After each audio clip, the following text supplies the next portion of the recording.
รีวิวเงินคนลาวที่อยู่ประเทศอเมริกาเป็นเท่าไหร่ไปเบิ่งประตูทางเข้าเฮือนมีไว้เฉพาะรับออกเครื่องที่สั่งมาจากออนไลน์เท่านั้นบนนิยมใส่เข้าออกเฮือน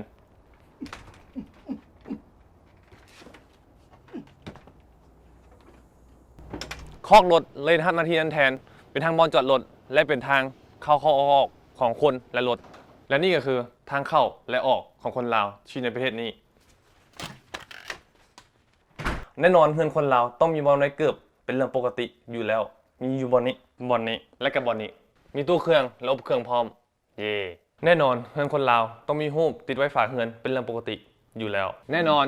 เฮือนคนลาวต้องมีครัวลาวเป็นเรื่องปกติแน่นอนคนลาวที่อยู่ประเทศอเมริกาเน้นความสะดวกสบายหลายกว่าความเป็นโมเดิร์นเฮือนหลังนี้สร้างขึ้นมาในปี 2004 เปลี่ยนมือมาแล้ว3คนเขาเป็นมือที่3มีทั้งหมด3ห้องนอน2ห้องน้ำและ1โบนัสรูมนี่คือโบนัสรูมของแม่ข้าพเจ้าเองที่ใส่ไว้เฮ็ดเวียกเอกสารใส่ไว้เป็นบอลหอมยาบอลลินโยคะและบอลเก็บเครื่องในเวลาเดียวแน่นอนเพื่อนคนลาวที่อยู่ประเทศอเมริกาต้องมีบอลไว้หลบภัยหรือบอลลี่ผีอยู่แล้วนั่นก็คือห้องใต้หลังคามีหลังบ้านที่กว้างขวางแล้วเต่าปิ้งที่ไม่ใช้งานและนี่เนาะก็คือเพื่อนคนลาวที่อยู่ประเทศอเมริกาอยากให้รีวิวอีกคอมเมนต์มา